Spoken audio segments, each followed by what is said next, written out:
Buonasera e bentornati all'appuntamento settimanale con Secondo Noi. Questa sera parleremo di nascite, di come si possono incentivare di giovani, perché è da lì che poi parte una famiglia, dei bambini. Ne parliamo con la consigliera regionale del Partito Democratico, Silvana Cremaschi. Buonasera, consigliera. Buonasera.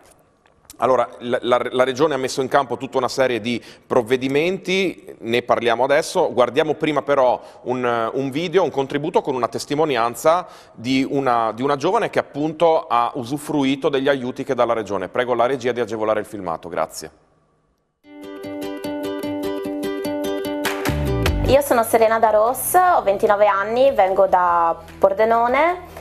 Mi sono laureata da poco, dopo un percorso abbastanza atipico. Ho cominciato una triennale in conservazione dei beni culturali, poi mi sono presa una pausa perché ho avuto un bambino e successivamente mi sono reiscritta prima a un master e successivamente a una magistrale. Da quando sono diventata mamma la situazione è un pochino cambiata, soprattutto nei primi mesi non è stato sempre facile conciliare quello che erano gli impegni familiari e il desiderio che comunque ho sempre avuto di continuare a studiare, l'idea abbastanza precisa anche di quello che volevo fare nella vita. La cosa è piuttosto complicata, soprattutto quando non si ha il sostegno della famiglia. Mi è venuto in grande aiuto il poter mandare il bambino all'asilo nido. Ha giovato sia a me personalmente, perché mi ha consentito di riavere il tempo per ricominciare a svolgere tutta una serie di attività, e ha giovato comunque anche al bambino, perché in un contesto in cui non avevamo amici, per esempio con figli piccoli eccetera, è stato un modo per lui per sperimentare fin da subito la socialità e frequentare altri bambini. Da quel momento in poi in realtà le cose sono andate molto bene, nel senso sia le strutture che tutto, diciamo, il contesto intorno al nido e anche i servizi amministrativi di supporto sono stati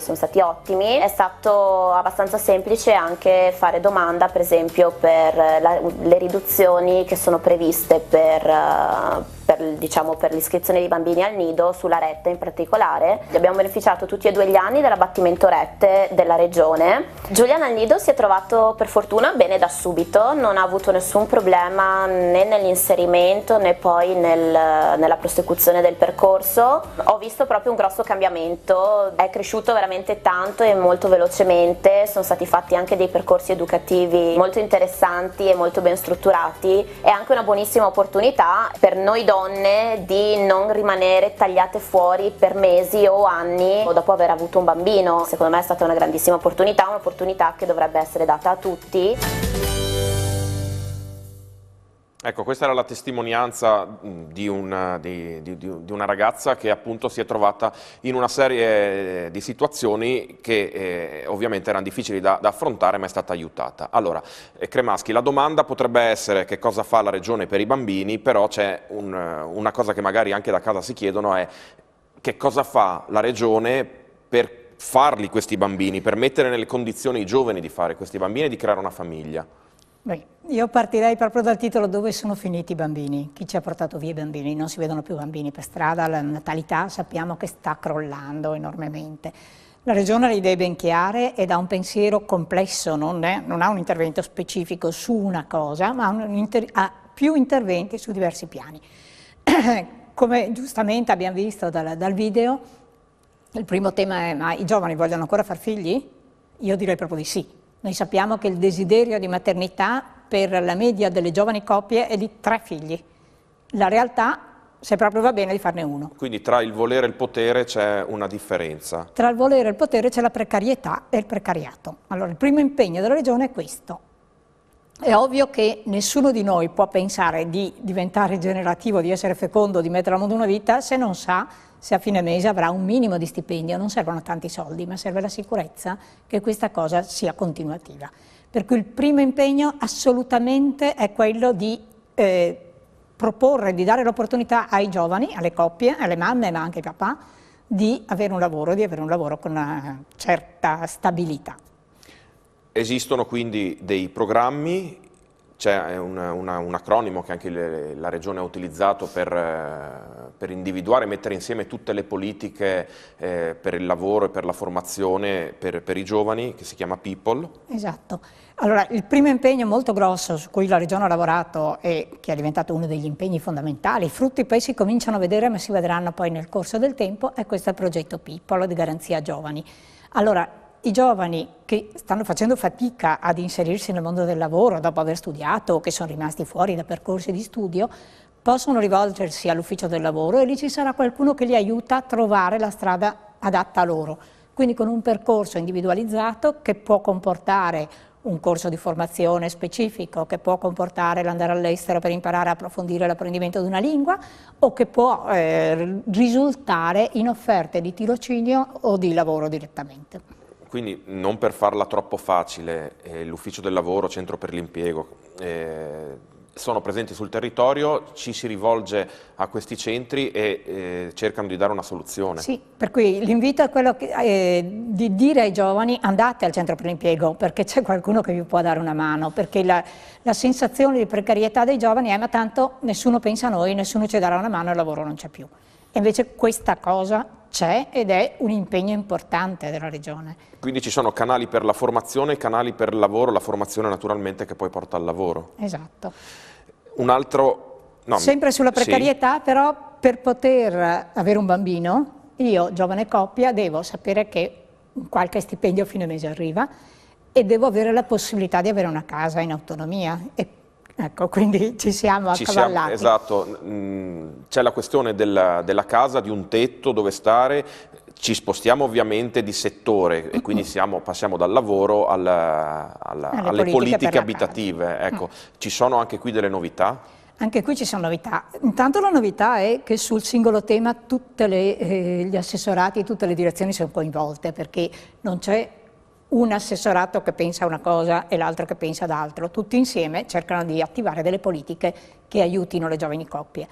Sulla casa c'è il contributo per l'acquisto prima casa, che è un impegno ormai presente da tempo, e la novità è quello del contributo anche per l'affitto, perché le giovani coppie non sono in grado di partire subito con un acquisto di casa e anche non sanno se fra 5 anni abiteranno ancora qui o da un'altra parte, perché la mobilità è molto aumentata.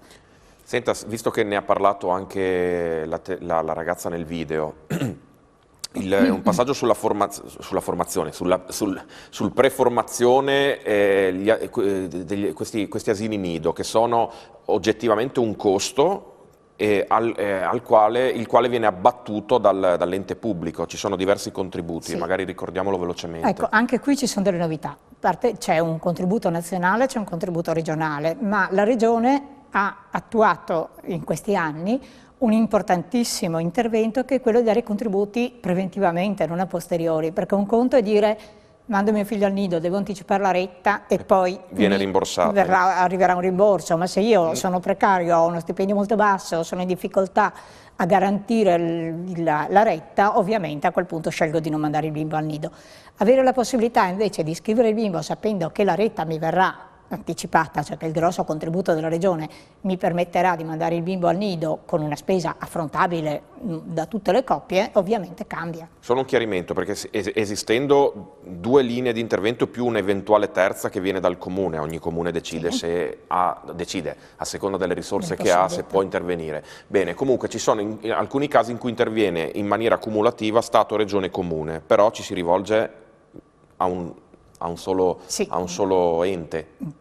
La domanda è sempre quella e si fa nello stesso ente che ci informerà su tutti i contributi che ci possono essere. Quindi io mi rivolgo al mio comune di residenza e il comune poi mi dà le informazioni su tutto.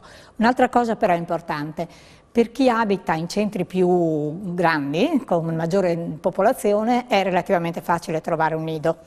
E relativamente, perché non ce ne sono tantissimi, però è relativamente facile. Ovviamente per le giovani coppie che scelgono, e noi speriamo che siano tante, di continuare ad abitare anche nei paesi più piccoli, anche nei paesi di montagna, la Regione sta sostenendo altre forme, che sono i nidi familiari, che sono delle forme più sperimentali, più piccole, che però consentono sia alla coppia, giustamente diceva la ragazza prima, questa cosa è stata una grossa risorsa per me perché ho potuto continuare a studiare, ma una grossa risorsa per mio figlio che, non avendo fratelli più grandi e più piccoli, lì ha trovato la dimensione di fraternità, insomma. Quindi è una questione educativa e relazionale. Poi c'è anche la questione della sanità, ci sono degli interventi anche qui della Regione, magari ricordiamo l'odontoiatria sociale. Tipo. Esatto, cioè, direi che la novità un po' più grossa è questa qui dell'odontoiatria sociale. Il problema dei denti è un problema non da poco, perché comporta poi un problema rispetto all'alimentazione, comporta problemi di igiene, di salute, di infezioni, di ascessi, eccetera. E quindi curare i denti nelle prime età della vita vuol dire migliorare poi la qualità della vita e lo stile alimentare e il modo di vivere. La Regione quindi contribuisce abbattendo i costi delle cure dentarie e delle protesi, degli apparecchi ortodontici, quelli che chiamiamo l'apparecchio, insomma, nelle famiglie. Allora, lei di professione neuropsichiatra infantile, della questione bambini ne ha fatto una missione da tutta la vita, ha portato in Consiglio regionale una legge che dal titolo già spiega alcune cose, Crescere in Friuli Venezia Giulia. Sì, beh, questa è una legge a mio parere molto importante perché cambia il modo di pensare ai bambini. Cioè, questa legge prevede che ogni 3 anni ci sia un piano della Regione con un impegno di tutte le direzioni ad avere un progetto che riguarda i bambini e gli adolescenti e ovviamente ad avere una parte del suo budget impegnata su questo. A questa legge si affianca l'altra legge che abbiamo approvato da poco, che è la legge sul gioco, che dà dei fondi alle UTI perché insieme con le associazioni di quel territorio costruiscano opportunità per i bambini e per gli adolescenti e anche per altri, per il gioco, per attività ludiche, per lo sport non competitivo. Quindi ci sono degli impegni molto grandi. Ricorderei ancora un altro impegno che abbiamo ereditato ma su cui abbiamo puntato molto, che è il sostegno alle reti di famiglie che trovino delle soluzioni, delle famiglie per le famiglie, che stanno dando un grandissimo contributo in tutti i comuni rispetto ai doposcuola, ai centri estivi, e queste sono forme che vanno assolutamente implementate. Bene, il tempo a nostra disposizione è concluso, ringrazio la consigliera regionale del Partito Democratico Silvana Cremaschi, ringrazio tutti voi da casa per l'attenzione, l'appuntamento è la prossima settimana, stesso canale, stessa ora, buonasera.